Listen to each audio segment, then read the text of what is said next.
Hi friends, welcome to my YouTube channel Science for Railways. మనం last time heat and టెంపరేచర్లో part 1 and part 2 మాట్లాడుకున్నాం. ఈరోజు చివరిగా మిగిలిపోయిన పార్ట్ 3 ఇది కూడా మాట్లాడుకుంటే కంప్లీట్గా మనం హీట్ అండ్ టెంపరేచర్ కంప్లీట్ చేసుకున్న వాళ్ళం అవుతాం. ఓకేనా? సో రెండు పార్ట్స్లో మనం ఇన్ డీటెయిల్గా చాలా కొత్త కాన్సెప్ట్స్ని చాలా వివరంగా మాట్లాడుకున్నాం. ఈరోజు థర్మోడైనమిక్స్ అనేది స్టార్ట్ అవుతుంది కాబట్టి చాలా జాగ్రత్తగా వినడానికి ట్రై చేయండి. ఈ లాస్ అన్నీ కూడా చాలా ఇబ్బంది కలగజేస్తూ ఉంటాయి. మీరు ఇన్ డీటెయిల్గా జాగ్రత్తగా మనసు పెట్టి వింటేనే వీటి మీద వచ్చిన స్టేట్మెంట్ ఆధారిత క్వశ్చన్స్ లేదా ప్రాబ్లమాటిక్ క్వశ్చన్స్ని మీరు సాల్వ్ చేయగలరు. అది దృష్టిలో పెట్టుకొని జాగ్రత్తగా ప్రిపేర్ అవ్వండి. ఎవరైతే నా ఛానల్కి ఇప్పుడే కొత్తగా వచ్చారో వాళ్ళందరూ కూడా ఛానల్ని సబ్స్క్రైబ్ చేసుకోండి. ఆల్రెడీ చూస్తున్న వాళ్ళు ఎవరైతే ఉన్నారో మీరందరూ కూడా లైక్ చేయడం మర్చిపోవద్దు. మీరు ఎక్కువగా లైక్ చేస్తే ఛానల్ ఎక్కువగా గ్రోత్ అయ్యే అవకాశం ఉంది. ఓకేనా? ఇక ఏమాత్రం కూడా ఆలస్యం చేయకుండా మన వీడియోస్లోకి వెళ్దాం. చాలా జాగ్రత్తగా కాన్సెప్ట్స్ని కంప్లీట్ చేసుకుంటూ ముందుకు వెళ్దాం. లాస్ట్ టైం మనం వైట్ బాడీ అంటే ఏంటి, బ్లాక్ బాడీ అంటే ఏంటి అనేది క్లియర్గా మాట్లాడుకున్నాం కదా. ఈరోజు న్యూటన్స్ లా ఆఫ్ కూలింగ్ అనే టాపిక్ మాట్లాడుకుందాం. న్యూటన్స్ లా ఆఫ్ కూలింగ్ ఏంటయ్యా? న్యూటన్స్ లా ఆఫ్ కూలింగ్ అంటే the rate of cooling of A body is directly proportional to temperature difference of the body and its surroundings. ఒక వస్తువు ఎంత బాగా cool అయింది, ఒక వస్తువు బాగా కూల్ అవటానికి గల కారణం ఏంటి? The rate of cooling of A body is directly proportional to temperature difference of the body and it's surroundings.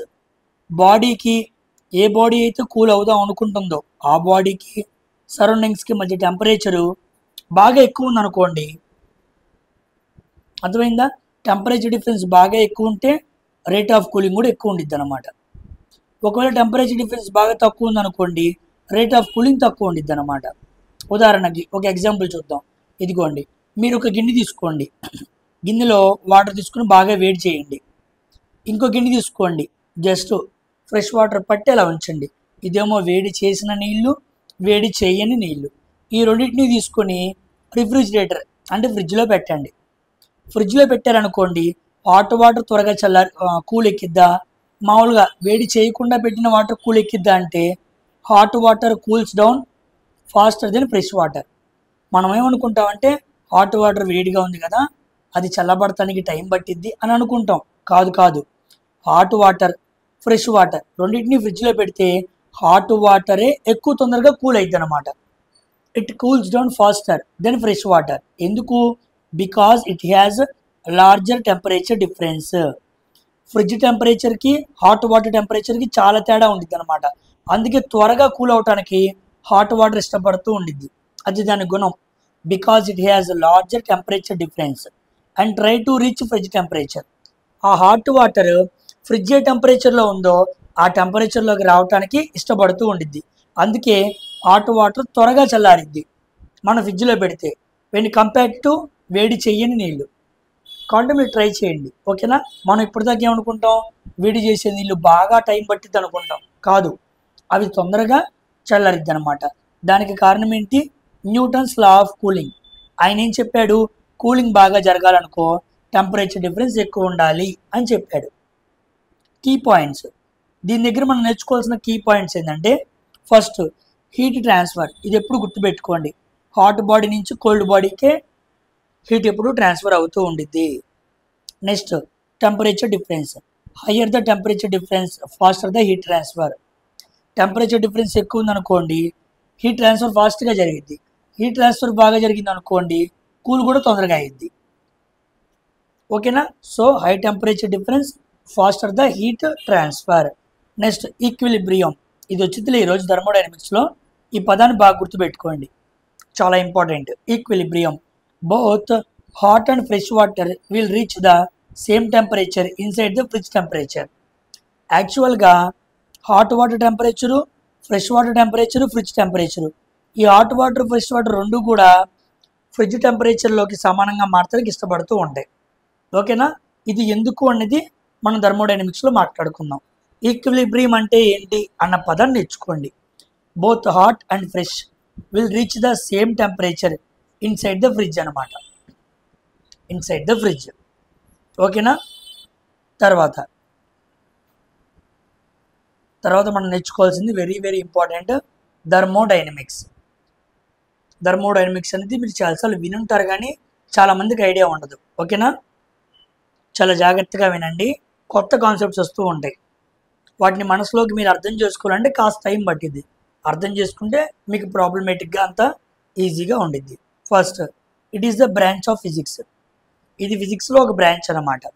It deals with transformation of heat energy into another forms of energy and vice versa. ఈ thermodynamics దేన్ని deal చేసిద్దంటే heat energy అనేది వేరే energy రూపంలోకి మారటానికి, వేరేది heat energy రూపంలోకి మారటానికి ఈ థర్మోడైనమిక్స్ అనేది సహాయం చేస్తూ ఉండిద్ది అనమాట, డీల్ చేస్తూ ఉండిద్ది అనమాట. అంటే హీట్ ఎనర్జీ వేరే రూపంలోకి ఎలా మారింది అని మాట్లాడుకోవడమే థర్మోడైనమిక్స్లో మనం చేసే పని.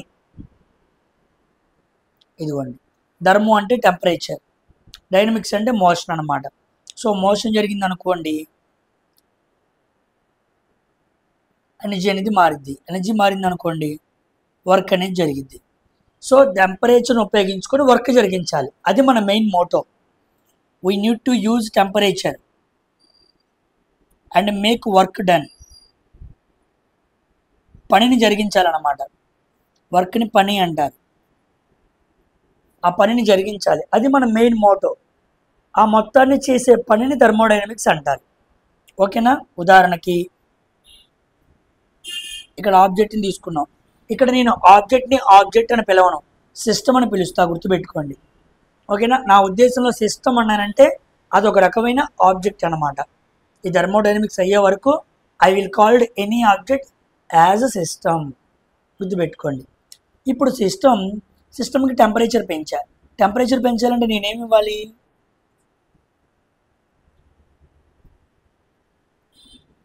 హీట్ ఇవ్వాలి. ఎప్పుడైతే నేను హీట్ ఇచ్చి టెంపరేచర్ పెంచానో టెంపరేచర్లో చేంజ్ వచ్చింది. టెంపరేచర్లో చేంజ్ రావటం వల్ల వర్క్ కూడా మారిద్ది అనమాట. సో నేనేమో సిస్టమ్కి టెంపరేచర్ హీట్ ఇచ్చి టెంపరేచర్లో మార్పు తెచ్చి సిస్టంలో మార్పుని తెచ్చి చివరికి ఏం జరిగించాను? వర్క్ జరిగించాను. చూసారా? ఉదాహరణకు ఒక ఎగ్జాంపుల్ తీసుకోండి. ఇదిగోండి, ఇలా ఒక బీకర్ తీసుకోండి. ఇది ఒక రకమైన సిస్టమ్ అనమాట. ఈ బీకర్లో వాటర్ పోసాను. It is water, H2O water పోసిన తర్వాత ఇలా హీట్ అప్లై చేశాను. బీకర్లో వాటర్ పోసి బీకర్ పైన పిస్టన్ పెట్టాను. ఇదిగో ఇది పిస్టన్ అంటారు అనమాట. మనం ఇంజెక్షన్ నొక్కుతాం కదా వేలుతో, దాన్నే పిస్టన్ అంటారు. మనం గాలి ట్యూబుల్లో గాలి నింపుతూ ఉంటాం కదా, దాన్నే పిస్టన్. మనం కింద కొట్టంగానే అది మళ్ళీ పైకి వచ్చింది. ఓకేనా? కాబట్టి ఒక బీకర్ తీసుకొని వాటర్ని పోసి హీట్ అప్లై చేస్తే ఏం జరిగిద్ది? ఇదిగో హీట్ అప్లై చేసాం కాబట్టి టెంపరేచర్ పెరిగిద్ది. టెంపరేచర్ పెరిగింది కాబట్టి ప్రెషర్ పెరిగిద్ది. ప్రెషర్ పెరిగింది కాబట్టి పిస్టన్ పొజిషన్ చేంజ్ అయ్యిద్ది. ఇదిగోండి, ఇలా పిస్టన్ పైకి వెళ్ళిద్ది అనమాట. ఇక్కడ ఉండాల్సిన పిస్టన్ లాగే ఈడకి వెళ్ళిద్ది. ఓకేనా? పిస్టన్ పొజిషన్ ఇక్కడ ఉంది కదా, ఇలా పైకి వెళ్ళిద్ది అనమాట. పిస్టన్ ఏమైంది? పొజిషన్ చేంజ్ చేసుకోండి. అంటే అర్థం ఏంటి? వర్క్ డన్ జరిగిందని అర్థం అనమాట. ఓకేనా? వర్క్ డన్ జరిగింది, వర్క్ డన్ జరిగింది. ఓకేనా point? So by applying heat we can raise the temperature. By increasing the temperature we can increase pressure. By increasing the pressure we can change the position. And finally work done అనమాట. Work అనేది మారింది. Coming to next thermodynamics గురించి మాట్లాడదాం. ఇక్కడ చూడండి, thermodynamics అనే పదం మీకు ఎప్పుడు వచ్చినా సరే మీరు ఈ రెండు పదాలు గుర్తుంచుకోవాలి. ఏంటి రెండు పదాలు అంటే ఒక దాని పేరేమో సిస్టమ్ అన్నమాట, ఇంకో దాని పేరేమో సరౌండింగ్. System and surrounding. ఉదాహరణకి ఈ బీకర్ ఒకటి తీసుకున్నాను నేను. ఇప్పుడు ఈ బీకర్లో నేను వాటర్ పోసాను. సో నేను బీకర్లో పోసిన వాటర్ అనేది ఒక సిస్టమ్ అన్నమాట. ఈ చుట్టుపక్కల ఉంది చూసారా, అది సరౌండింగ్ అన్నమాట. సో బీకర్లో పోసిన వాటర్ అనేది కన్సిడర్డ్ యాజ్ సిస్టమ్. ఆ చుట్టుపక్కల వాతావరణం అనేది సరౌండింగ్గా అంచనా వేయాలి. ఇప్పుడు థర్మోడైనమిక్స్ అనే బ్రాంచ్ ఆఫ్ ఫిజిక్స్లో ఏం జరిగిద్దంటే heat exchange, mass exchange, work exchange, ఈ మూడు జరుగుతూ ఉంటాయి. అంటే బయట నుంచి హీట్ లోపలికి, లోపల నుంచి హీట్ బయటికి, బయట నుంచి మాస్ లోపలికి, లోపల నుంచి మాస్ బయటికి. వర్క్ డన్ కూడా అంతే, లోపల నుంచి బయటికి, బయట నుంచి వర్క్కి. ఈ మూడు జరుగుతూ ఉంటాయి. ఈ మూడు జరుగుతూ ఉంటే దాన్ని మనం సిస్టమ్గా పరిగణించాలన్నమాట. అయితే ఈ మూడిట్లో రకాలు ఉంటాయి, రకరకాల సిస్టమ్స్ ఉంటాయి అన్నమాట థర్మోడైనమిక్స్లో. ఒక సిస్టమ్ అని పిలవాలంటే సిస్టమ్ నుంచి సరౌండింగ్కి, సరౌండింగ్ నుంచి సిస్టమ్కి ఈ మూడు మార్పు అనేది జరుగుతూ ఉండాలి. గుర్తుపెట్టుకోండి. ఇక్కడ చూడండి, టైప్ ఆఫ్ సిస్టమ్స్ మనకి ఎన్ని రకాల సిస్టమ్స్ ఉన్నాయో మాట్లాడుకుందాం. ఫస్ట్ వన్ ఓపెన్ సిస్టమ్ అన్నమాట. Open system, closed system, isolated system, thermal iso system, mechanical iso system. 5 రకాల సిస్టమ్స్ మన ముందు కనపడుతున్నాయి. దీంట్లో ఓపెన్ సిస్టంలో ఏం జరిగిద్దంటే మాస్, హీట్, వర్క్ ఈ మూడు ఎక్స్చేంజ్ అవుతాయి. నెక్స్ట్ క్లోజ్డ్ సిస్టంలో ఓన్లీ హీట్, వర్క్ మాత్రమే ఎక్స్చేంజ్ అవుతాయి, మాస్ అనేది ఎక్స్చేంజ్ అవ్వదు. ఓకేనా. మనం ఎక్కువగా వాడే సిస్టమ్ ఏ సిస్టమ్ అంటే క్లోజ్డ్ సిస్టమ్ అన్నమాట. గుర్తుపెట్టుకోండి. క్లోజ్డ్ సిస్టమ్ గురించి మనం ఎక్కువగా మాట్లాడుకుంటుంటాం. మాస్ ఒకటే మారిద్ది. Next isolated system, mass, heat, work ఈ మూడు ఎక్స్చేంజ్ అవ్వవు. మూడు ఎక్స్చేంజ్ అయితే ఏమో ఓపెన్, మూడు అవ్వకపోతేనేమో ఐసోలేటెడ్. ప్రాక్టికల్గా ఇది నాట్ పాసిబుల్. ఎందుకంటే ఒక సిస్టంలో పని జరుగుతున్నప్పుడు ఎంతో కొంత మాస్ వేస్ట్ అవ్వటం, ఎంతో కొంత హీట్ లాస్ జరగటం, ఎంతో కొంత పని జరగకుండా ఉండటం జరిగిద్ది. కానీ ఇక్కడ ఏమంటున్నాడు, మాస్, హీట్, వర్క్ ఈ మూడు ఏం మారవు, అలాగే ఉంటాయి అంటున్నాడు. అది కరెక్ట్ కాదు. అలా మారకుండా ఏ సిస్టమ్ ఉండదు. ఓకేనా. ఎగ్జామ్స్లో అడుగుతూ ఉంటాడు, ఓపెన్ సిస్టమ్కి ఆపోజిట్ ఏంటి అంటాడు. ఐసోలేటెడ్ సిస్టమ్ అన్నమాట. ఎందుకు, ఇక్కడేమో మూడు ఎక్స్చేంజ్ అవుతున్నాయి, మరి ఇక్కడేమో మూడు ఎక్స్చేంజ్ అవ్వట్లా. So isolated system is opposite to open system. Next thermally iso system. Thermally iso system అంటే మాసు, హీటు మారదు, వర్క్ మాత్రమే జరిగిద్ది, ఎక్స్చేంజ్ అయ్యిద్ది. నెక్స్ట్ మెకానికల్ ఐసోలేటెడ్ సిస్టమ్ అంటే మాసు, వర్క్ ఎక్స్చేంజ్ అవ్వదు, ఓన్లీ హీట్ మాత్రమే ఎక్స్చేంజ్ అయ్యిద్ది. ఓన్లీ వర్క్ మాత్రమే ఎక్స్చేంజ్ అయితే ఏ system, thermally iso system. Only heat మాత్రమే ఎక్స్చేంజ్ అయితే ఏ సిస్టమ్, మెకానికల్ ఐసో సిస్టమ్. అలా రకరకాలుగా వీటి మీద ఎగ్జామ్స్లో క్వశ్చన్స్ని అడిగే అవకాశం ఉంది. ఇక్కడ గమనించండి. ఓకేనా. సో సిస్టమ్ అంటే ఏంటి, థర్మోడైనమిక్స్ అంటే హీట్ ద్వారా ఎలా వర్క్ని జరిగిస్తాం అన్న విషయాలు మనం ఎగ్జాంపుల్స్గా ఇనిషియల్ పాయింట్స్గా పెట్టుకొని now we're going to laws of thermodynamics. థర్మోడైనమిక్స్లో ఉన్న కొన్ని లాస్ మాట్లాడుకున్నాం. మనకి న్యూటన్స్ లాస్ ఎలాగో థర్మోడైనమిక్స్ లాస్ కూడా చాలా ఇంపార్టెంట్. ఈ కాన్సెప్ట్ చాలామందికి అర్థం కాదండి. ఎందుకంటే చాలా పెక్యులియర్గా కొన్ని పాయింట్స్ వస్తూ ఉంటాయి, వాటిని మనసులో పెట్టుకొని అర్థం చేసుకోవడం కష్టం. అందుకే నేను తెలుగులో మీకు ఇంకా వివరంగా ఎగ్జాంపుల్స్తో ఎక్స్ప్లెయిన్ చేస్తున్నా. So try to understand the concept. దీంట్లో మొత్తం 4 లాస్ ఉంటాయి. ఓకేనా.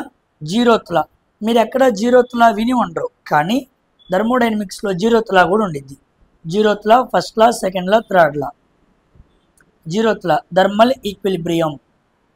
First law internal energy. ఒక మాటలో చెప్పాల్సి వస్తే ఫస్ట్ లా అంటే ఏంటి, ఇంటర్నల్ ఎనర్జీ గురించి మాట్లాడుతుంది. సెకండ్ లా ఎంట్రోపీ, ఇది చాలా ఇంపార్టెంట్.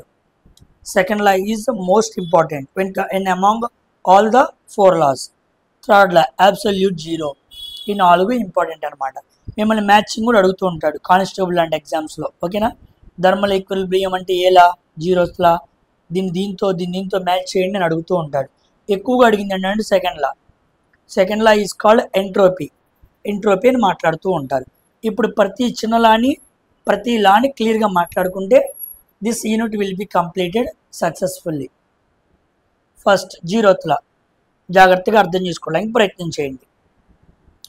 జీరోత్ లా అంటే అర్థమైందంటే ఇక్కడ ఏ అనే సిస్టమ్ ఉంది, బి అనే సిస్టమ్ ఉంది, సి అనే సిస్టమ్ ఉంది.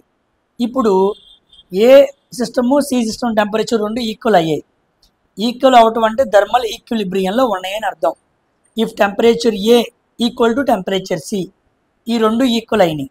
తర్వాత temperature B equal to temperature C, ఇవి 2 కూడా ఈక్వల్ అయినాయి.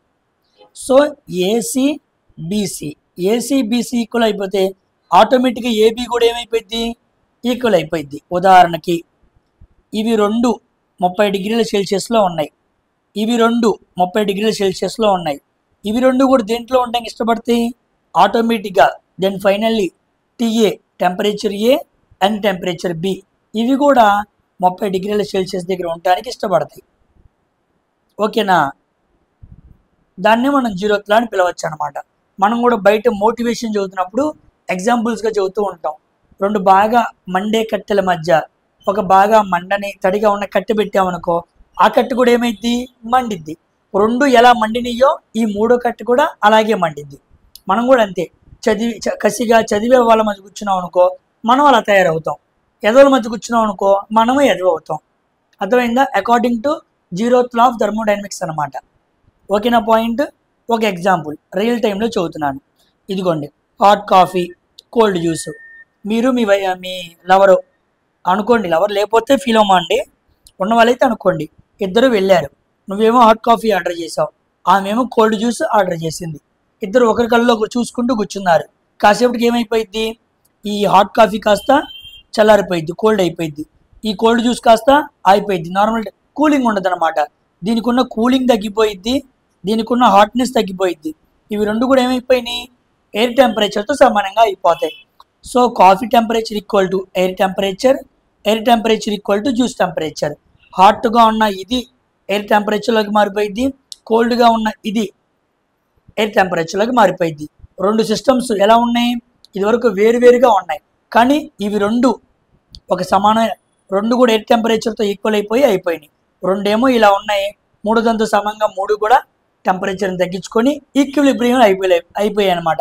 ఇప్పుడు కాఫీ టెంపరేచర్ ఎంత తగ్గింది, ఎయిర్ టెంపరేచర్ ఎంతో కాఫీ టెంపరేచర్ అంతే. పాయింట్ మీకు అర్థమైందా? సో మూడు ఎలా ఉన్నాయని చెప్పొచ్చు, మనం ఈక్విలిబ్రియంలో ఉన్నాయని చెప్పచ్చు. ఇదిగోండి, అందుకే ఈక్విలిబ్రియం అంటాడు, థర్మల్ ఈక్విలిబ్రియం. ఇక్కడ coffee, cold juice and air both are in equal temperature అనమాట. పాయింట్ మీకు అర్థమైందా? దాన్ని మనం ఏమని పిలవచ్చు, థర్మోడైనమిక్స్ యొక్క జీరోత్ లా అని పిలవచ్చు. కమింగ్ టు ఫస్ట్ లా, చూడండి, ఈ first law of thermodynamics definition ఏంటంటే, amount of heat given to the system is used in 2 ways. ఒక సిస్టానికి మనం ఇచ్చిన హీట్ రెండు రకాలుగా సిస్టమ్ ఉపయోగించుకునిద్ది అనమాట. ఒకటి, increase the internal energy of the system. రెండు, టు డూ ఎక్స్టర్నల్ వర్క్. అంటే మనం బయట నుంచి ఇచ్చిన heat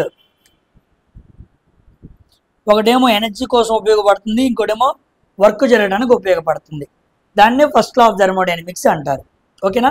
so the applied heat by externally will do 2 types of works.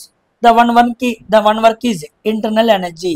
వస్తువు యొక్క లోపల ఎనర్జీలో మార్పును కలగజేస్తుంది. టు డూ ఎక్స్టర్నల్ వర్క్, ఆ వస్తువు ద్వారా బయట వైపు కొంత పని చేపిస్తుంది అనమాట. ఆ రెండింటిని ఫస్ట్ లా ఆఫ్ థర్మోడైనమిక్స్గా మనం కన్సిడరేషన్ చేసుకోవాలి. అయితే దీనికి ఇంకో పదం కూడా చెప్పచ్చు, ఫస్ట్ లా ఆఫ్ థర్మోడైనమిక్స్కి ఇంకో డెఫినేషన్ కూడా చెప్పచ్చు. ఏంటయ్యా డెఫినేషన్ అంటే, energy neither be created nor be destroyed but it can transform one form to another form. మనం మాట్లాడుకుంటూ ఉంటాం కదా, ఎనర్జీని నాశనం చేయలేము, క్రియేటివ్ చేయలేము, ఒక రూపం నుంచి ఇంకో రూపానికి మార్చగలగచ్చు అని మనం అంటూ ఉంటాం కదా. Law of conservation of energy, ఈ ఫస్ట్ లా ఆఫ్ థర్మోడైనమిక్స్ కూడా లా ఆఫ్ కన్జర్వేషన్ ఆఫ్ ఎనర్జీని ఫాలో అయ్యింది, కాస్త దగ్గరగా ఉంటాయి అన్నమాట. So we can use this definition are this definition, రెండు రైటే, ఎక్కువగా మనం ఇది మాట్లాడుకుంటాం అనమాట. ఓకేనా? ఇప్పుడు అర్థం చేసుకుందాం. ఇప్పుడు మాట్లాడిన డెఫినేషన్ని ప్రాక్టికల్గా అర్థం చేసుకుందాం. ఇదిగోండి, ఇదొక బీకర్, ఈ బీకర్లో పిస్టన్ పెట్టారు ఇలాగా. ఓకేనా? లోపల వాటర్ ఉంది, వాటర్కి ఐడియల్ గ్యాస్ తీసుకున్నాడు, సంథింగ్ గ్యాస్ లాంటివి తీసుకున్నాడు, ఇక్కడ కూడా గ్యాస్ తీసుకున్నాడు, ఇక్కడ గ్యాస్ మాలిక్యూల్స్ ఉన్నాయి. ఓకేనా? ఎప్పుడైతే నేను హీట్ అప్లై చేశానో ఈ హీట్ ఈ సిస్టమ్ దగ్గరికి వెళ్ళి ఏం చేసింది, ఈ పిస్టాన్ని పైకి జరిపింది. ఇక్కడేమో పిస్టన్ చూసారు ఎంత లెంత్ ఉందో, చూపిస్తా చూడండి మీకు అర్థం అవడానికి. ఇక్కడేమో ఇంత డిస్టెన్స్ ఉంది, ఇక్కడ చూడండి డిస్టెన్స్ ఏమైంది, చూసారా డిస్టెన్స్ ఏమైంది, పెరిగింది.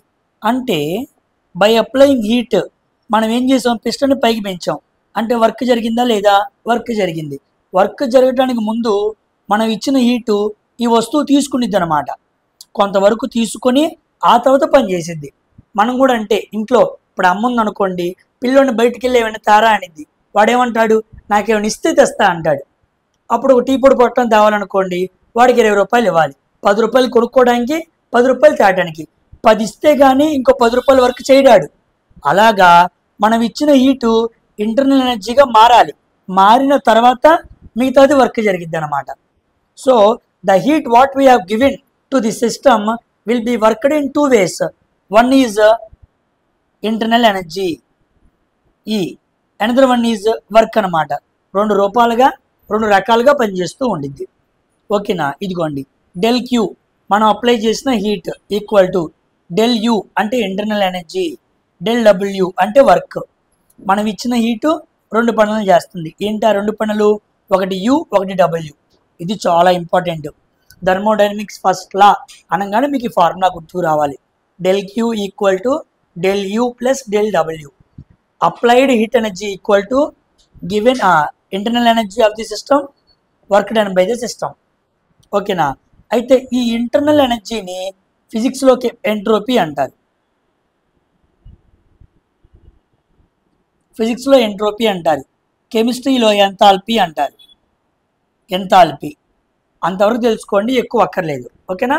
So the internal energy of the system also called as entropy or enthalpy. అంటే మనం అప్లై చేసిన హీట్ అనేది ఒక వస్తువు ఒక సిస్టంలో ఎటువంటి మార్పును కలగజేస్తుంది అని చెప్పటమే ఎంట్రోపీ అనమాట. ఎంట్రోపీ తెలుగులో కూడా ఎంట్రోపీ అనే ఉండిద్ది. ఓకేనా?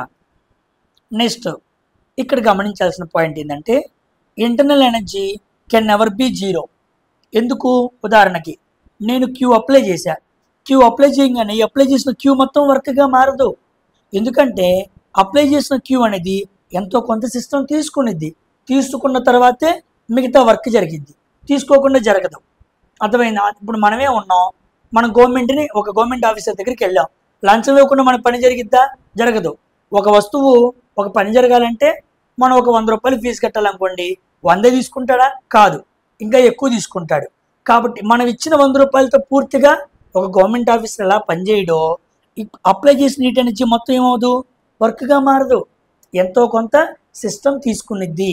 So internal energy can never be zero. మనం అప్లై చేసిన హీట్ మొత్తం ఎప్పుడు వర్క్గా అవ్వదు. అప్పుడు ఇదేమైపోయింది? జీరో అయిపోయింది. కానీ అలా అవ్వదు.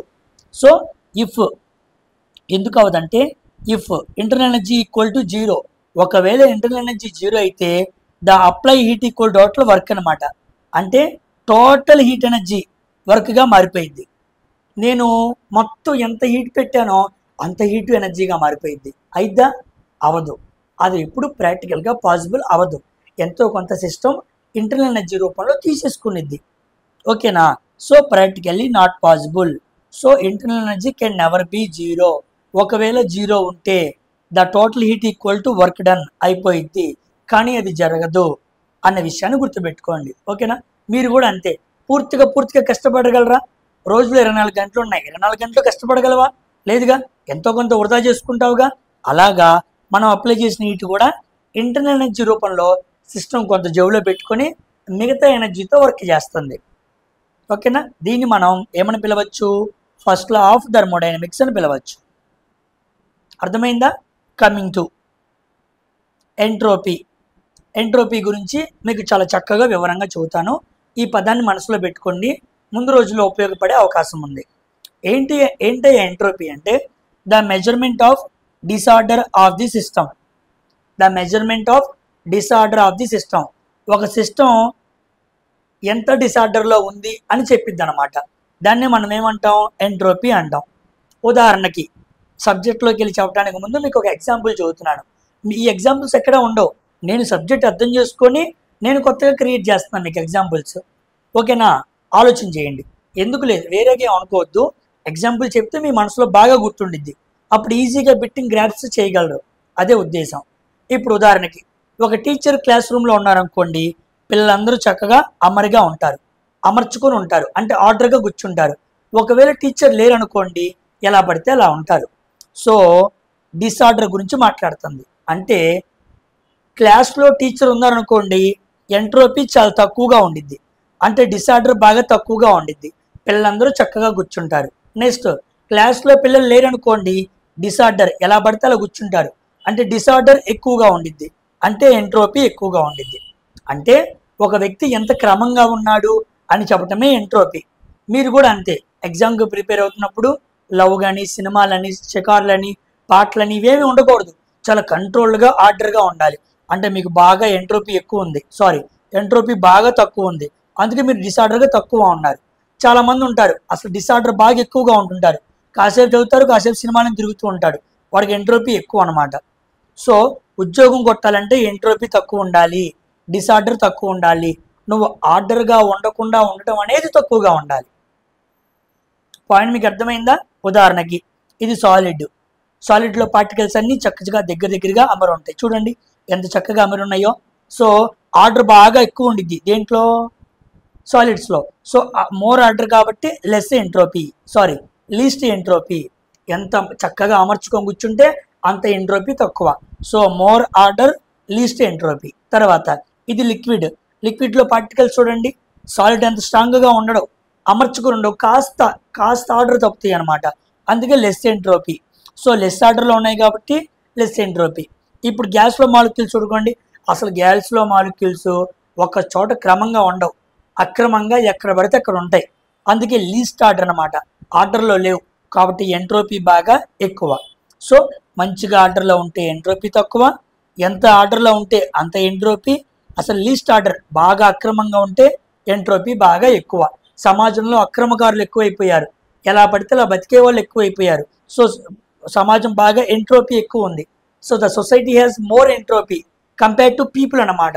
పీపుల్ దృష్టిలో పెట్టుకుంటే ఎంట్రోపీ ఎక్కువ ఉంది, అంటే ఎవడూ క్రమంగా లేడు, ఎవడు టైంకి రావట్లా, ఎవడు టైంకి ఏ పని చేయాలో ఆ పని చేయట్లా, క్రమంగా లేని స్థితిని తెలియజేయటమే ఎంట్రోపీ. ఓకేనా? అందుకే సెకండ్ లాకి మనం ఏం పేరు పెట్టుకున్నాం? ఎంట్రోపీ అని పేరు పెట్టుకున్నాం. ఇప్పుడు సెకండ్ లాని మనం మాట్లాడుకోబోతున్నాం, అది గుర్తుపెట్టుకోండి. ఫస్ట్ లా ఏమో ఇంటర్నల్ ఎనర్జీ యు మాట్లాడుకున్నాం కదా, second law entropy.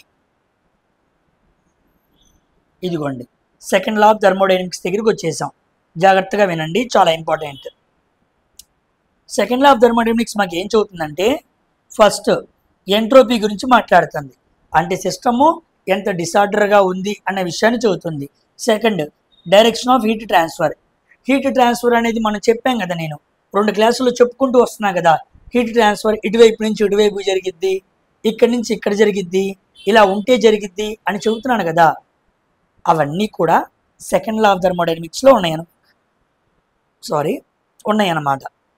So second law of thermodynamics direction of heat transfer గురించి చెబుతుంది, డిసార్డర్ సిస్టమ్, ఒక సిస్టమ్ ఎంతగా ఆర్డర్లో లేదు అన్న విషయాన్ని కూడా చెబుతుంది. This 2 facts will be explained by second law of thermodynamics. ఓకేనా? జాగ్రత్తగా అర్థం చేసుకోండి. ఇప్పుడు ఈ పిక్చర్ ద్వారా మనం సెకండ్ లాని అర్థం చేసుకోబోతున్నాం. సెకండ్ లా కాస్త ఇబ్బందిగా ఉండిద్ది మీకు ఎక్కడానికి, కానీ మనసు పెట్టి నేర్చుకుంటే చాలా ఈజీగా ఉండిద్ది. మనసు పెట్టి జాగ్రత్తగా నేర్చుకోండి, ఓకేనా? జస్ట్ కాన్సెప్ట్ మైండ్లోకి ఎక్కించుకుంటే ఏనాడు చదువుకున్నా మీరు బాగా గుర్తుండిద్ది. ఫస్ట్ ముందు పేర్లు అంటే ఏంటో చెబుతాను. ఇదిగోండి, దీన్ని సోర్స్ అంటారు, ఎక్కడి నుంచి హీట్ వస్తుందో అది సోర్సు. ఇది సింక్ అనమాట, ఎక్కడికి వెళ్దాం అనుకుంటుందో అది సింక్. హెచ్ఈ అంటే హీట్ ఇంజిన్ అనమాట. ఓకేనా? చూడండి, సోర్స్ దగ్గర ఎప్పుడు టెంపరేచర్ ఎక్కువ ఉండిద్ది. సో T1, ఇదిగో T1 అంటే నేను సోర్స్ అని చెప్పాను కదా. సో సోర్స్ దగ్గర టెంపరేచర్ ఎక్కువ ఉండిద్ది, ఇదిగోండి హై టెంపరేచర్. తర్వాత సింక్ దగ్గర టెంపరేచర్ ఎప్పుడు తక్కువ ఉండిద్ది, ఇదిగోండి T2 కనపడుతుందా? ఇదిగోండి ఇక్కడేమో హై టెంపరేచర్, ఇక్కడేమో లో టెంపరేచర్, మధ్యలో ఉండేదేమో హీట్ ఇంజిన్. ఇప్పుడు మనం మాట్లాడుకున్నాం మొన్న, హై టెంపరేచర్ నుంచి లో టెంపరేచర్కి హీట్ ఎప్పుడు ట్రాన్స్ఫర్ అయ్యిద్ది. సో ఇలా హీట్ సోర్స్ దగ్గర నుంచి హీట్ ఇంజిన్కి వచ్చి హీట్ దగ్గర నుంచి సింక్ వైపు వెళ్ళిద్ది. ఎప్పుడు కూడా ధర్మం ఏంటంటే సోర్స్ నుంచి సింక్ వైపు హీట్ ఎనర్జీ వెళ్ళాలి, అది ధర్మం అనమాట. ఓకేనా? సో మిడ్లో ఉన్న దాన్ని వర్కింగ్ సబ్స్టాన్స్ అంటారు, అదే హీట్ ఇంజిన్ అనమాట. మధ్యలో ఒక హీట్ ఇంజిన్ పెట్టాను. ఇప్పుడు చూడండి ఏం జరిగిద్దో బాగా గుర్తుపెట్టుకోండి. ఎప్పుడైతే నేను సోర్స్ దగ్గర నుంచి టెంపరేచర్ పంపించానో అది సింక్ వైపు వెళ్తున్నప్పుడు పూర్తిగా ఎప్పుడు సింక్ వెళ్దు, ద అప్లైడ్ హీట్ Q1 ఈ Q2 దగ్గరికి వెళ్దు, ఎంతో కొంత Q1 మధ్యలో ఒక వస్తువును పెట్టినప్పుడు వర్కింగ్ సబ్స్టాన్స్ దగ్గరికి వెళ్ళి కొంత హీట్ని లాస్ అయిపోయింది అనమాట. సో ఎగ్జాక్ట్గా Q1 ఇక్కడికి రాదు, ఇక్కడికి వచ్చేది ఏంటి? Q2 అనమాట. సో ఈ వస్తువు మీద ఎంతో కొంత పని జరిగింది. ఎంత పని జరిగింది? ఇక్కడ Q1 ఇక్కడ Q2 ఈ డిఫరెన్స్ ఉంది, అది దీని మీద జరిగింది అనమాట. ఇదిగోండి Q2 మైనస్ Q1. ఓకేనా? మనం కూడా అంతే, డబ్బులు తీసుకెళ్తాం, ఒక వస్తువు మీద ఎంతో ఖర్చు పెడతానికి వెళ్తూ ఉంటాం. కానీ ఉదాహరణకు జేబులో 1000 రూపాయలు పెట్టుకుని వెళ్ళాను ఒక వస్తువు కొందామని. మధ్యలో ఏం చేసిద్ది, ఏదో వస్తువు కనపడతామో తినేది కనపడతామో కనపడిద్ది. ఏం చేస్తా, 200 రూపాయలు అక్కడ ఖర్చు పెడతా. ఇక్కడేమో 1000 రూపాయలు తీసుకెళ్ళా. ఇక్కడికి ఎంత తెచ్చా, 800 తెచ్చా. 200 ఏం చేసా, మధ్యలో తినేసా. అలాగా సోర్స్ నుంచి పంపించిన మొత్తం హీట్ అనేది సింక్ దగ్గరికి వెళ్ళదు, ఎంతో కొంత హీట్ లాస్ అయింది. ఆ హీట్ లాసే వర్క్గా మారిద్ది. The heat loss between source and sink will be done as work. అది వర్క్గా మారిద్ది అనమాట. మనం ఆ 200 రూపాయలు ఖర్చు పెట్టి దారిలో ఎలా తిన్నామో, ఇక్కడ లాస్ అయిన హీట్ Q2 మైనస్ Q1 అనేది ఏమైందంటే వర్క్గా మారిద్ది అనమాట. ఓకేనా? అదే గుర్తుపెట్టుకోండి. మనం కూడా అంతే, బయటికి వెళ్ళినప్పుడు ఏ వస్తువు కొనడానికి వెళ్ళామో దాన్ని ఎప్పుడు పూర్తిగా ఆ డబ్బులతో కొనం. చిల్ల ఖర్చులు మధ్యలో చాలా చేస్తాం. అలాగా మధ్యలో ఉండే ఈ వర్కింగ్ సబ్స్టాన్స్ మీద అప్లై చేసిన సోర్స్ దగ్గర హీటు పూర్తిగా సింక్ దగ్గరికి చేరదు. మధ్యలో లాస్ అయిన హీట్ వర్క్ డన్ రూపంలో మనకు కనపడుతూ ఉండిద్ది. వర్క్ డన్ ఎంత, Q2 మైనస్ Q1 ఎగ్జామ్లో అడుగుతూ ఉంటాడు, చాలా ఇంపార్టెంట్. సపోజ్ ఇప్పుడు చూడండి, ఇంకో పాయింట్ చదువుతున్నాను. సపోజ్ ఇక్కడతో కాన్సెప్ట్ అర్థమైంది కదా. సపోజ్ ఒకవేళ ఇలా జరిగితే అని చూద్దాం. Q2 ఈక్వల్ టు 0 అంటే నేను అప్లై చేసిన మొత్తం సోర్సు ఇక్కడికే వెళ్ళింది, అసలు సింక్ దగ్గరికి వెళ్ళాల. అంతే, మొత్తం హీట్ ఎవరు తీసుకున్నారు, నేను సోర్స్ దగ్గర అప్లై చేసిన హీట్ మొత్తం హీట్ సింక్ దగ్గరికి వెళ్ళిపోయింది. అంటే సింక్ దగ్గర హీట్ 0 అంటే అర్థం ఏంటి, అప్లై చేసిన సోర్స్ దగ్గర హీట్ మొత్తం ఎక్కడికి వెళ్ళింది, హీట్ ఇంజిన్ దగ్గరికి వెళ్ళింది. అది జరిగిద్దా, జరగదు. అర్థమైంది? అది ఎప్పుడు ప్రాక్టికల్గా పాసిబుల్ అవ్వదన్నమాట. కాబట్టి అప్లై చేసిన సోర్స్ దగ్గర ఉన్న టెంపరేచర్ హీట్ ఇంజిన్ తీసుకున్న తర్వాత ఎంతో కొంత లాస్ అయ్యిద్ది. లాస్ అవ్వకుండా ఏ వస్తువు పనిచేయదు. ఒక కరెంట్ కానివ్వండి, ఒక పవర్ కానివ్వండి, ఏదైనా వస్తువు తీసుకోండి, ఎంతో కొంత మినిమం డిశ్చార్జ్ జరగకుండా మన చుట్టుపక్కల ప్రతి సిస్టమ్ పనిచేయదు. బంగారు వస్తువు తయారు చేసినప్పుడు ఎంతో కొంత బంగారం రాలిపోయిద్ది. వెండి వస్తువు తయారు చేసినప్పుడు ఎంతో కొంత వెండి రాలిపోయిద్ది. ఒక వస్తువును తయారు చేసినప్పుడు ఎంతో కొంత దానికి సంబంధించిన మెటీరియల్ రాలిపోయిద్ది. లాస్ అవ్వకుండా ఒక వస్తువును పూర్తి చేయటం కష్టం. అలాగే సోర్స్ దగ్గర అప్లై చేసిన టెంపరేచరు సింక్ దగ్గర కాస్త వెళ్లకుండా, లాస్ అవ్వకుండా హీట్ ఇంజిన్ మీద పని చేయటం కష్టం. అదే అన్నాడు అక్కడ. ఒకవేళ Q2 ఈక్వల్ టు 0 ఇక్కడ అప్లై చేసిన మొత్తం ఇక్కడికి వచ్చిందనుకో, అది పాసిబుల్ కాదు. సోర్స్ దగ్గర అప్లై చేసిన మొత్తం హీట్ ఇంజిన్ వర్క్గా మారాలి. The applied total heat will be converted in to work done. అది జరగదమ్మా అంటాడు చూసారు ఆడ సినిమాలో, అలా జరగదన్నమాట. దాన్ని సెకండ్ లా అన్నాడు. ఓకేనా? ఇక్కడ మనం ఏం అర్థం చేసుకోవాలి, హీట్ అనేది డైరెక్షన్ ఫ్లో అవుతున్న విషయం తెలుసుకోవాలి. ఈ టెంపరేచర్ దీని మీదకి వచ్చినప్పుడు ఈ వస్తువులో మార్పును కలగజేసింది. చక్కగా ఆర్డర్గా ఉంది. ఎప్పుడైతే హీట్ వచ్చిందో ఏమైపోయింది, ఆర్డర్ మారిపోయింది. ఆర్డర్ మారిందా లేదా, డిసార్డర్లోకి వెళ్ళిందా లేదా, వెళ్ళడాన్ని ఏమంటారు, ఎంట్రోపీ అంటారు. మనం కూడా అంతే, చక్కగా నుంచున్నాం, నడుచుకుంటూ వెళ్తూ ఉంటాం. మనం పెనం మీద నుంచుంటే ఏం చేస్తాం, మనలో ఉన్న మైకేల్ జాక్సన్ బయటకు వస్తాడు, బ్రేక్ డ్యాన్స్లు ఇస్తూ ఉంటాం. అప్పటి వరకు చక్కగా క్రమంగా ఉన్నాగా పెనం మీద ఎక్కంగానే ఏమైపోయింది, కాళ్ళు మండిని, అందుకే డ్యాన్స్ వేసావు, డిసార్డర్ అయిపోయావు. పెనం మీద లేనప్పుడేమో చక్కగా ఉన్నావు, పెనం మీద ఎక్కగానే డిసార్డర్ అయిపోయావు. చూసారా, ఎంట్రోపీలో మార్పు వచ్చింది. అలా రావటం గల కారణం హీట్ మార్పు అన్నమాట. హీట్లో మార్పు తెచ్చాం, అందుకే పెనం మీద హీట్ పెంచాం, నీ బాడీలో మార్పు వచ్చింది. అది కారణం అన్నమాట. అర్థమైందా సెకండ్లా? ఇది చాలా చాలా ఇంపార్టెంట్ అండి. ఇప్పుడు నేను చెప్పేది సెకండ్ లాని ఇద్దరు సైంటిస్టులు 2 విధాలుగా చెప్పారు. ఈ 2 రైటే. ఇది చాలా ఇంపార్టెంట్. మీరు బాగా అర్థం చేసుకుంటే ఇంట్లో ఏసీ ఎలా పనిచేసిద్ది, ఇంట్లో ఫ్రిడ్జ్ ఎలా పనిచేసిద్ది అన్న విషయం మీకు వచ్చింది తెలుసా? సెకండ్ లా ఆఫ్ థర్మోడైనమిక్స్లోనే ఉంది. The working principle of air conditioner AC, the working principle of fridge, ఇవి 2 ఎలా పనిచేస్తాయి అన్నది సెకండ్ లా ఆఫ్ థర్మోడైనమిక్స్లో ఉంది. అది ఈరోజు మీకు నేను ఎక్స్ప్లెయిన్ చేస్తా, జాగ్రత్తగా నేర్చుకోండి. చూడండి, ఇక్కడ Kelvin Planck statement second law of థర్మోడైనమిక్స్ని 2 పోర్షన్స్లో 2 విభాగాలుగా ఇద్దరు సైంటిస్టులు ఎక్స్ప్లెయిన్ చేశారు. The first portion Kelvin Planck statement, the second portion Celsius statement. First Kelvin statement చూద్దాం. ఇందాక మనం మాట్లాడుకుంది, ఇది సోర్సు T1, ఇది source, sync C2, sorry T2, ఇది సోర్సు, ఇది sync. T1 is greater than T2. ఇక టెంపరేచర్ ఎక్కువ, ఇక టెంపరేచర్ తక్కువ. ఎందుకు అంటే సోర్స్ దగ్గర టెంపరేచర్ ఎప్పుడు హైగా ఉండాలి, సింక్ దగ్గర టెంపరేచర్ లోగా ఉండాలి. మధ్యలో హీట్ ఇంజిన్ పెట్టాను, ఓకే పెట్టాను. ఇప్పుడు టెంపరేచర్ హీట్ అనేది హై టెంపరేచర్ నుంచి లో టెంపరేచర్కి రావాలి. అది పద్ధతి, ధర్మం. ఇలా వస్తుంది హీటు, ఇలా వచ్చి హీట్ ఇంజిన్ మీద కొంత పని చేసింది అనమాట. చేసి మిగిలిన హీటు సింక్ దగ్గరికి వెళ్ళిపోయింది. అంటే వర్క్ జరిగిందా లేదా? జరిగింది. ఇప్పుడు హీట్ను ఉపయోగించుకొని మనం ఏం చేసాం? వర్క్ చేసాం. By applying heat we done work అనమాట. హీట్ ఎనర్జీని ఉపయోగించుకొని వర్క్ చేసాం. ఓకేనా? ఇప్పుడు సెల్సియస్ స్టేట్మెంట్ చూడండి, ఈ డిఫరెన్స్ ఏందో చూద్దాం. ఇది T1 సోర్స్, ఓకే. ఇది T2 sync, okay. T1 high temperature, T2 లో టెంపరేచర్. ఇప్పుడు యాక్చువల్గా టెంపరేచర్ ఎప్పుడు హీట్ ఎప్పుడు హై టెంపరేచర్ నుంచి లో టెంపరేచర్కి వెళ్ళాలి. కానీ మనం బయట నుంచి ఒక వర్క్ అప్లై చేస్తే, by applying external work we can make లో టెంపరేచర్ నుంచి కూడా హై టెంపరేచర్కి హీట్ని ఏం చేయొచ్చు? మనం ట్రాన్స్ఫర్ చెయ్యొచ్చు అన్న పని ఎవరు చెప్పారు? సెల్సియస్ స్టేట్మెంట్లో చెప్పారు. యాక్చువల్గా టెంపరేచర్ హీట్ అనేది హై టెంపరేచర్ నుంచి లో టెంపరేచర్కి వచ్చింది. ఇప్పటి వరకు మనం మాట్లాడుకుంది ఇదే. కానీ సెల్సియస్ స్టేట్మెంట్లో సైంటిస్ట్ ఏం చెప్పాడంటే, బయట ఒక పని చేయటం వల్ల by applying external work we can send temperature from heat from lower temperature నుంచి హై టెంపరేచర్ కూడా పంపించవచ్చు. ఇదిగోండి, హెచ్పి అంటే హీట్ పంప్ అనమాట. ఎప్పుడైతే వర్క్ మీద హీట్ పంప్ మీద మనం వర్క్ ఎక్స్టర్నల్గా చేసామో టెంపరేచర్ని లో నుంచి హైకి కూడా పంపించవచ్చు. దాన్ని సెల్సియస్ స్టేట్మెంట్ అంటారు. ఉదాహరణకి ఇక్కడ చూడండి, హీట్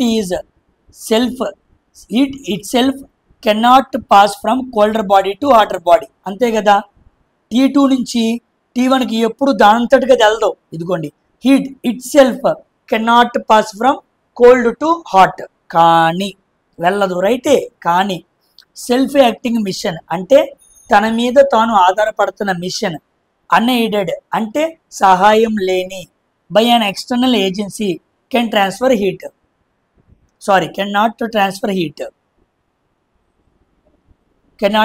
హీట్ అంటే తనంతట తాను తన మీద తాను ఆధారపడి బయట నుంచి ఎటువంటి సహాయం తీసుకొని ఎటువంటి సిస్టమ్ కూడా హీట్ని ట్రాన్స్ఫర్ చేయలేదు.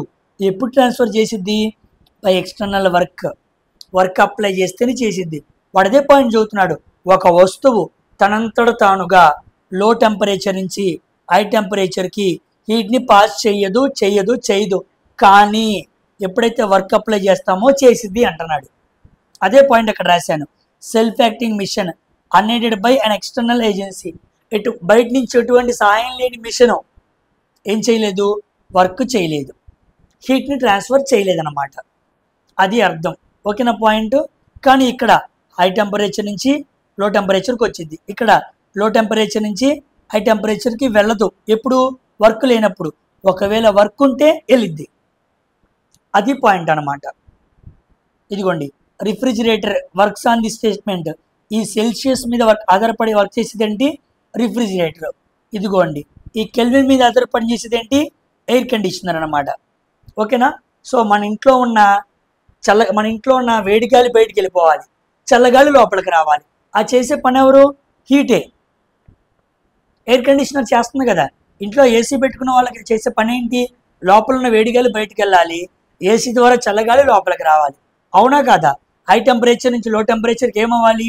హీట్ అనేది ట్రాన్స్ఫర్ అవ్వాలి. అది జరుగుతుంది. మరి ఫ్రిడ్జ్లో ఏం జరిగిద్ది? ఇదిగో ఎగ్జాంపుల్. మీ ఇంట్లోనే ఫ్రిడ్జ్ ఉందనుకో. ఫ్రిడ్జ్ ఏం చేసావు? తలుపు తీసావు. ఇదిగోండి, ఇది బయట ప్రాంతం ఏమో సోర్సు, ఫ్రిడ్జ్ ఏమో సింక్ అనుకో. ఓకేనా? మీకు చెప్పాం కదా. ఇదిగోండి, ఇదేమో సోర్సు, ఇదేమో సింక్. ఇప్పుడు ఇది సింక్, ఇది సోర్సు. సెల్సియస్లో హీటు సింక్ నుంచి సోర్స్ వైపు వెళ్ళాలి. ఎక్కడి నుంచి ఎక్కడికి వెళ్ళాలి? సింక్ నుంచి సోర్స్కి. ఇది గుర్తుపెట్టుకో. ఇప్పుడు నా రియల్ టైం ఎగ్జాంపుల్లోకి రా. ఓకేనా? మీ ఇంట్లో వంటగది సోర్స్ అనుకో, కిచెన్. మీ ఇంట్లో కిచెన్ సోర్స్ అనుకో, సింక్ ఫ్రిడ్జ్ అనుకో. ఫ్రిడ్జ్ లోపల ప్రాంతాన్ని ఏమో సింక్ అనుకో, అక్కడ ఎలా ఉండిద్ది, లో టెంపరేచర్ ఉండిద్ది. ఫ్రిడ్జ్ బయట అంటే వంటగది సోర్స్ అనుకో, అక్కడ ఎలా ఉండిద్ది, హై టెంపరేచర్ ఉండిద్ది. ఇప్పుడు నువ్వు ఇంట్లోకి వచ్చి హడావుడిగా డోర్ తీసావు, ఫ్రిడ్జ్ డోర్ తీసేసావు, ఇదిగోండి ఇలా తీసేసావు, ఫ్రిడ్జ్ డోర్ ఇలా తీసి వెళ్ళిపోయావు. అప్పుడు ఏమైద్ది, లోపలున్న కూలింగు బయటకు వచ్చిద్దా లేదా, వచ్చిద్దా లేదా. ఇదేమో కూలు, ఇదేమో ఇక్కడేమో హై టెంపరేచరు, ఇక్కడేమో లో టెంపరేచరు, ఇదేమో సోర్సు, ఇదేమో సింక్. ఎప్పుడు ధర్మం ఏంటి, సోర్స్ నుంచి సింక్ వైపుకి వెళ్ళాలి. కానీ సెల్సియస్ స్టేట్మెంట్లో బయట నుంచి వర్క్ చేయాలి. వర్క్ ఏంటి, నువ్వు డోర్ తీయటమే వర్క్, అర్థమైంది. ఇదిగోండి ఎక్స్టర్నల్ వర్క్.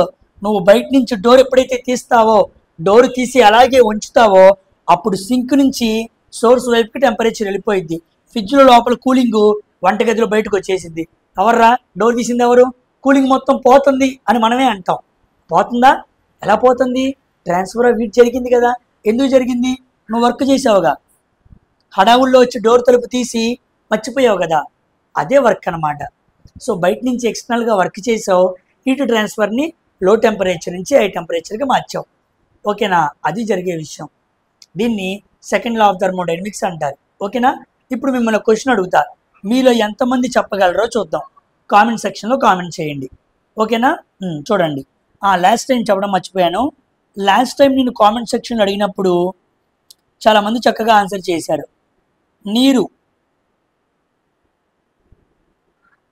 ఆలస్యంగా వేడెక్కి ఆలస్యంగా చల్లారుతుంది, ఆలస్యంగా చల్లారుతుంది. దీనికి కారణం ఏంటంటే స్పెసిఫిక్ హీట్ అన్నమాట. ఓకేనా. అదేవిధంగా డిజర్ట్స్లో కూడా అడిగాను. డిజర్ట్స్ ఎడారుల్లో పొద్దున పూట డేస్ ఏమో చాలా హై టెంపరేచర్ ఉండిద్ది, నైట్స్ సాయంత్రకాలాలు రాత్రికాలాలు చాలా లో టెంపరేచర్ ఉండిద్ది. దీనికి కారణం కూడా ఎవరు, స్పెసిఫిక్ హీటే. ఎందుకు, ఇసుక వేగంగా వేడెక్కుతుంది, వేగంగా చల్లారుతుంది అన్నమాట. నీటికి ఆపోజిట్, నీరు ఆలస్యంగా వేడెక్కి ఆలస్యంగా చల్లారితే, ఇసుక వేగంగా వేడెక్కి వేగంగా చల్లారుతుంది. అందుకే పొద్దున పూటేమో త్వరగా వేడెక్కిద్ది, సాయంత్రం పూట త్వరగా చల్లారిద్ది. అందుకే ఎడారుల్లో పొద్దున పూట ఎండ బాగా ఉన్నా రాత్రి ఎముకలను కూడా ఎరగొట్టేంత చలి వచ్చింది అనమాట. మన చలి చాలా తక్కువ, ఎముకల్లో చాలా చలి ఎక్కువ. రీసెంట్గా ద గోట్ లైఫ్ అనే సినిమా వచ్చింది, మలయాళం సినిమా. దాంట్లో కూడా అంతే, హీరో పొద్దున పూట ఎండకి తట్టుకోలేడు, రాత్రిపూట చలికి తట్టుకోలేడు, అంత ఇబ్బంది పడతాడు. ఆ సినిమాలో దాన్ని బాగా చూపించారనమాట. It is a Malayalic film, Prithviraj hero అనమాట. దానికి కారణం కూడా స్పెసిఫిక్ హీటే. ఓకేనా. చాలామంది చక్కగా ఆన్సర్ చేశారు, అలా చక్కగా ఆన్సర్ చేయాలి. మన దగ్గర కూడా చాలా తెలివైన పిల్లలు ఉన్నారు, మంచిగా చదివే వాళ్ళు ఉన్నారు. ఇలాంటి కాన్సెప్ట్స్ మీరు ఈజీగా ఆన్సర్ చేశారు అంటే యు ఆర్ అప్లికబుల్, మీరు తప్పనిసరిగా రైల్వే ఎగ్జామ్కి అర్హులు అనమాట. మీరు చక్కగా ఇంకా షైన్ అవ్వండి, అన్ని ఉద్యోగాలు మనమే కొడతాం. ఓకేనా. ఈరోజు మిమ్మల్ని అడుగుతున్న క్వశ్చన్ కామెంట్ సెక్షన్లో చెప్పండి, ఎంతమంది చదువుతారో చూద్దాం. ఇది నా ఫేవరెట్ క్వశ్చన్ అనమాట. ఓకేనా. మీరు ఇంట్లో ఉన్నారు, ఇంట్లో నుంచి కిచెన్లోకి వెళ్ళారు, కిచెన్లో ఫ్రిడ్జ్ ఓపెన్ చేశారు, కిచెన్లో ఉన్న ఫ్రిడ్జ్ని ఓపెన్ చేశారు. ఓపెన్ చేసి 2 గంటలు మర్చిపోయారు, లేదా ఒక 5 గంటలు మర్చిపోయారు. మర్చిపోయిన తర్వాత వెళ్ళిపోయారు. రాగానే ఆ రూము అనగా కిచెన్ అనమాట చల్లగా ఉండిద్దా, వేడిగా ఉండిద్దో చెప్పండి. ఏంటి, మీరు ఇంట్లో కిచెన్లోకి వెళ్ళి ఫ్రిడ్జ్ డోర్ ఓపెన్ చేసి మర్చిపోయారు, ఒక 5 గంటలు అలాగే ఉంచారు. అలా ఉంచినప్పుడు 5 గంటల తర్వాత వచ్చి చూశారు, చూడంగానే ఆ కిచెన్ రూము చల్లగా ఉండిద్దా, వేడిగా ఉండిద్దా? మీరు కామెంట్ సెక్షన్లో కామెంట్ చేయాలి. ఎంతమంది కామెంట్ చేస్తారో చూద్దాం. ఓకేనా. ఇది క్వశ్చన్, గుర్తుపెట్టుకోండి.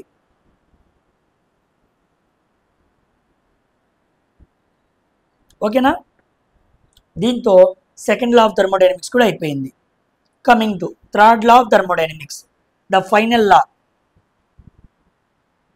Of thermodynamics. జాగ్రత్తగా చూడండి.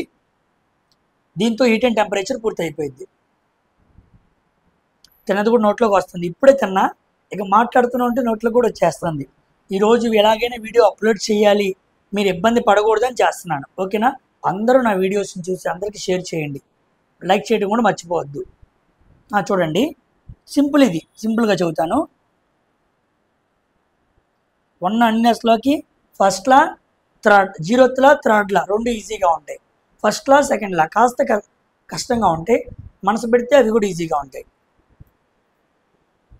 చూడండి, థర్డ్ లా ఆఫ్ థర్మోడైనమిక్స్. ఏంటి థర్డ్ లా ఆఫ్ థర్మోడైనమిక్స్ అంటే the temperature of any substance or any system, ఏదైనా వస్తువు తీసుకో, ఏదైనా సిస్టమ్ తీసుకో, cannot reduce to absolute zero. ఒక వస్తువు ఒక టెంపరేచర్ని అబ్సల్యూట్ జీరో కన్నా తక్కువగా తగ్గించలేము. The temperature of any substance cannot be reduced, తగ్గించలేము. దేనికన్నా తక్కువగా తగ్గించలేము? అబ్సల్యూట్ జీరో కన్నా తక్కువగా తగ్గించలేము.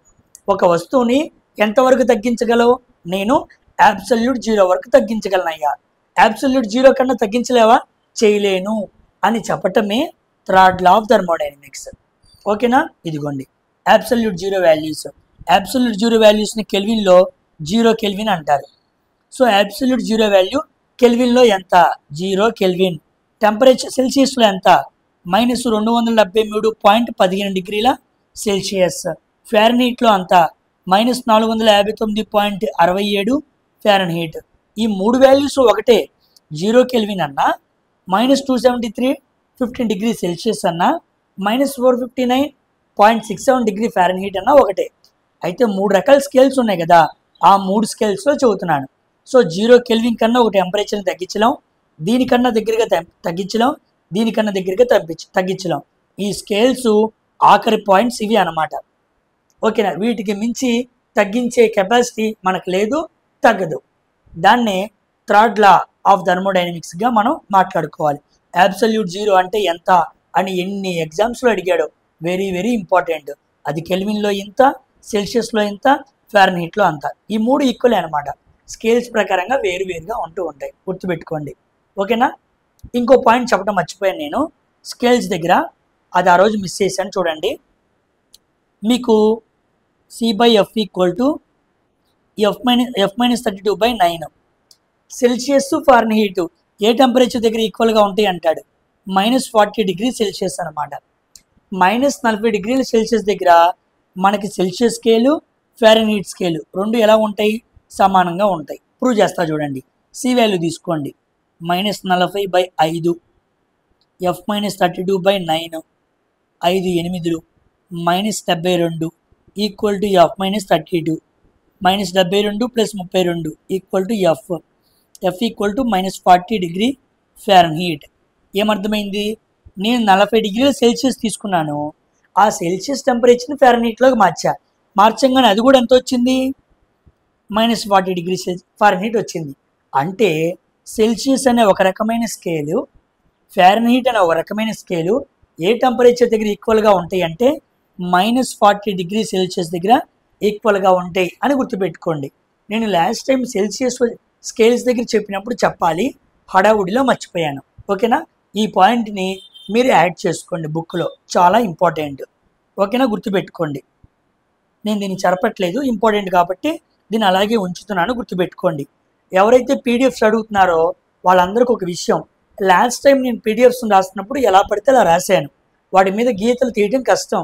కానీ ఇక మీదట మాట్లాడే ప్రతి పీడిఎఫ్కి చాలా క్లారిటీ ఉండటానికి గీతలన్నీ క్లియర్ చేస్తున్నాను. చాలామంది రివిజన్ లాగా చివరిలో ఉపయోగపడితేనే మన పీడిఎఫ్స్ తీసుకుంటున్నారు. ఎవరికైతే పీడిఎఫ్స్ కావాలో వాళ్ళు ఇన్స్టాగ్రామ్లో మెసేజ్ చేయండి. 1 2 మ్యాక్సిమం ఒక రోజు లేట్ అయినా నేను చూసి రిప్లై ఇస్తాను. ఓకేనా? ఇన్స్టాగ్రామ్, టెలిగ్రామ్ లింకులు 2 డిస్క్రిప్షన్లో ఉంటాయి, అది గుర్తుపెట్టుకోండి. నెక్స్ట్ అయిపోయింది ఇక్కడతో. 3 లాస్ అయిపోయింది. 0 1 2 3 టోటల్గా 4 లాస్లే. ఓకేనా? అన్నీ కంప్లీట్ అయినాయి, బాగా గుర్తుపెట్టుకోండి.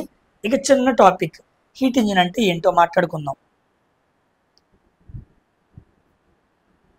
హీట్ ఇంజిన్, ఇదిగోండి హీట్ ఇంజిన్. ఇందాక బొమ్మలో చూశారు కదా. హీట్ ఇంజిన్ పని ఏంటంటే which converts heat into mechanical work. ఒక హీట్ని అప్లై చేసి బయట వైపు మెకానికల్ వర్క్ చేయడాన్ని హీట్ ఇంజిన్ అంటారు. అది ముఖ్యంగా హీట్ ఇంజిన్ చేసే పని. ఇక్కడ మనకి ఎఫిషియన్సీ కావాలి. ఒక హీట్ ఇంజిన్ ఎంత బాగా పనిచేసిద్ది అని తెలియాలంటే ఫార్ములా 1 - T2/T1 × 100 అనమాట. ఉదాహరణకి 1 - T2 అంటే ఎంత? ఇదిగోండి సింక్ టెంపరేచర్. T1 ఎంత? ఇదిగోండి సోర్స్ టెంపరేచర్. ఓకేనా? 1 minus T2 by T1 into 100 అనమాట. ఉదాహరణకి ఎగ్జామ్లో అడుగుతూ ఉంటాడు, T2 equal to 70, T1 equal to 100, efficiency ఎంత అంటాడు. 1 minus T2 by T1 into 100 అనమాట. 1 మైనస్ T2 ఎంత 70, T1 అంటే 100, 100 మైనస్ 70 30, 30 బై 100 ఇంటూ 100 ఎంత వచ్చింది 30%. ఆ హీట్ ఇంజిన్ ఎంత ఎఫిషియన్సీగా పనిచేస్తుంది, 30% ఎఫిషియన్సీతో పనిచేస్తుంది అని మీరు ఇలా సాల్వ్ చేయాలన్నమాట. ఓకేనా, ఎలా సాల్వ్ చేయాలో మీకు ఒక ఎగ్జాంపుల్ చూపిస్తున్నాను. నెక్స్ట్ టైప్స్ అనమాట. టైప్స్, హీట్ ఇంజిన్లో టైప్స్ 2 రకాలు ఉంటాయి. ఒక దాని పేరు ఎక్స్టర్నల్ కంబషన్. కంబషన్ అంటే బయట వైపుకి మండటం అనమాట, మండటం అని అర్థం. ఎక్స్టర్నల్ కంబషన్ అంటే బయట వైపుకి, ఇంటర్నల్ కంబషన్ అంటే లోపల వైపు అనమాట. మనం వాడే స్టీమ్ ఇంజిన్స్ ఉన్నాయి చూసారా, ఇదివరకు మన ట్రైన్స్ అన్నీ కూడా, ఇప్పుడు అన్ని బొగ్గు ఇంజిన్లు, ఇప్పుడు బొగ్గు ఇంజిన్లు ఆడున్నాయి, అన్ని ఎలక్ట్రికల్ ఇంజిన్సే. ఇదివరకు బొగ్గు ఇంజిన్లు, అంతకుముందు స్టీమ్ ఇంజిన్స్ ఉండేవి అనమాట. సో స్టీమ్ ఇంజిన్ అనేది ఎక్స్టర్నల్ కంబషన్, బయట వైపు మండిద్ది అనమాట. Next internal combustion, petrol engine, diesel engine. మన బండిలో కానీ కారులో కానీ ఉండే ఇంజిన్ ఏంటి, పెట్రోల్ ఆర్ డీజిల్ ఇంజిన్స్. ఇవి లోపల మండుతాయి. ఓకేనా, 3 స్ట్రోకు 2 స్ట్రోకు స్ట్రోక్స్ ఉంటాయి, గేర్ బాక్స్ల ఆధారంగా పనిచేస్తూ ఉంటాయి. ఓకేనా, సో ఇంటర్నల్ కంబషన్ అంటే ఎగ్జాంపుల్ ఏమో petrol engine, diesel engine. External combustion అంటే ఏమో స్టీమ్ ఇంజిన్ అనమాట. ఓకేనా, దీంతో హీట్ ఇంజిన్ అనే కాన్సెప్ట్ కూడా పూర్తయిపోయింది. సో దీంతో టోటల్గా హీట్ అండ్ టెంపరేచర్ పూర్తయిపోయింది, సక్సెస్ఫుల్లీ కంప్లీటెడ్. నెక్స్ట్ నేను ఎలక్ట్రిసిటీ స్టార్ట్ చేస్తాను. ఓకేనా, దీన్ని కూడా ఒక 3-4 వీడియోస్లో కంప్లీట్ చేయడానికి ట్రై చేస్తాను. చాలా ఇంపార్టెంట్. మీరు చేయాల్సిన పని ఏంటి చూడండి.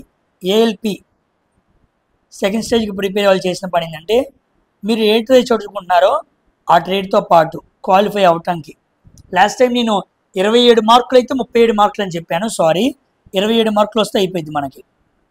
ఓకేనా, 35% కదా. ట్రేడ్తో పాటు చదువుకుంటూ పార్ట్ ఏ, ఈ పార్ట్ ఏలో నేను చెప్పిన సైన్స్ క్వశ్చన్స్తో పాటు, కాన్సెప్ట్స్తో పాటు వైసీటీ బుక్ ఓపెన్ చేసుకొని మీరు environment, IT literacy, occupational safety ఈ 3 చదువుకోండి. చాలా ఈజీగా ఉంటాయి అన్నమాట. నేను సమయం చూసి ఎలక్ట్రిసిటీ తర్వాత సింపుల్ మిషన్స్ చదువుతాను, ఆ తర్వాత ఆక్యుపేషనల్ సేఫ్టీ చదువుతాను. ఎన్విరాన్మెంట్, ఐటీ లిటరసీ ఇవి 2 వైసీటీ బుక్లో చాలా చక్కగా ఉన్నాయి. కాన్సెప్ట్ చదువుకోండి, అవన్నీ మీకు బాగా అర్థమైపోతూనే ఉంటాయి.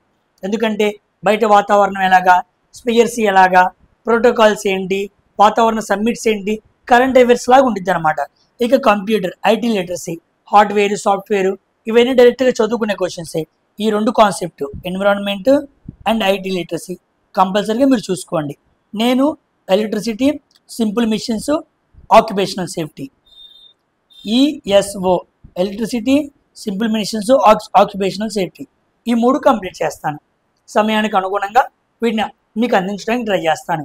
ఈ మొత్తాన్ని ఇనిషియల్గా పెట్టుకొని వైసీటీ బుక్స్లో చక్కగా ప్రాక్టీస్ అవ్వండి. ఇఫ్ ఎనీ క్వశ్చన్ మీకు ఏమైనా డౌట్ ఉంటే ఇన్స్టాగ్రామ్లో నాకు ఫోటో పెట్టండి, ఆ క్వశ్చన్ని సాల్వ్ చేసి పెడతాను. ఓకేనా, ప్రీవియస్ ఇయర్ క్వశ్చన్స్ని సాల్వ్ చేసే టైం లేకపోతే ఇలా మీరు చేయాలి. In case if possible time ఉంటే చేస్తాను, ఎందుకంటే అన్ని యూనిట్స్ని చేయడం కష్టం కదా, అన్ని క్వశ్చన్స్ని చేయడం అంటే. అందుకే మీరు ఇలా ఫాలో అయితే చక్కగా మీ దగ్గర సబ్జెక్ట్ ఉండిద్ది, అన్ని కాన్సెప్ట్స్ కవర్ అవుతాయి. ఓకేనా, నేనైతే ప్రతి యూనిట్ని కవర్ చేశాను చక్కగా, వీటిని కూడా చక్కగా మీకు అందిస్తాను. ఓకేనా, ఈ మంచి ఇన్పుట్తో మంచి అవుట్పుట్ని మీరు తీసుకురావాలి. సో ఎవరైతే మన వీడియోస్ను డైలీ చూస్తున్నారో కంపల్సరీగా సబ్స్క్రైబ్ చేసుకోండి, అందరికీ ఫార్వర్డ్ చేయండి. మరొక వీడియోతో మరొకసారి కలుద్దాం. Until then, thank you very much for watching my video. Don't forget to subscribe. Science for railways. Bye.